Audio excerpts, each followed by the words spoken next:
pinapaluwas. May hindi man lang kayo tumawag o nagpasabi. Ay, dini na tayo, dini. Naku.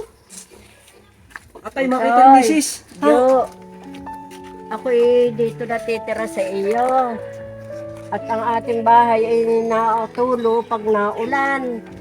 Naputulan na tayo ng kuryente, pati tubig. Ay, naku. Ay, hindi naman inay maaari kayo hindi tumira sa amin eh. Ay, ako nga'y palamunin pa na misis. Alam niyo, siya lang ang naghahanap buhay. Ay, naku, pahirap na inay. Baka pati ako'y mapalayas. Ay, ganun na lang inay. Ako may pira din eh. Ibibigyan ko na lang kayo ng pamasahe. At doon kayo pumunta kay Ineng. At yun nakakaluag-luag sa buhay. Abroad ang asawa. Ay, may trabaho si Ineng. Doon na lang inay kayo. Naku, baka makita kayo ni misis. Ay, naku, malilintikan ako.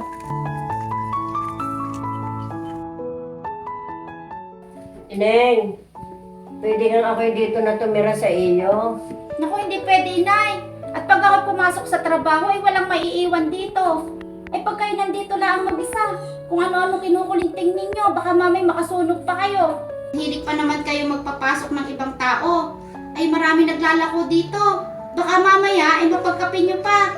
Hindi nyo alam ay magnanakaw na pala. Inay, iba ang buhay dito kaysa probinsya. Kaya bibigyan ko na lang ng pera. Kayo pumunta kay Kaislaw at kailangan ni Kaislaw ng kasama sa bahay. Hintay muna at ako'y kukuha ng pera.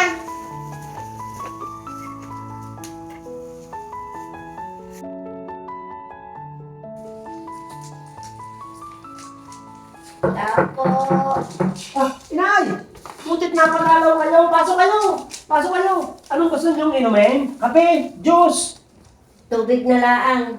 Tubig! Kanyang ina! Dalhan mo din ng tubig ang inay! Ito kayo inay!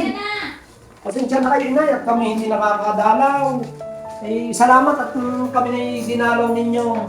Ay, baka gusto na ninyong magpahinga. Tayo doon muna doon sa kwarto at aayusin ko yung inyong hihigaan. Tayo doon. Utoy! Bay! Hindi ko pala na-bless kay Lola! Bless kay Lola! God bless you. Ano kayo makapagpahinga na? Nay! Wala kayong ibang gagawin dito kundi umupo at maglakad-lakad. Kumbaga, paupo-upo at palakad-lakad.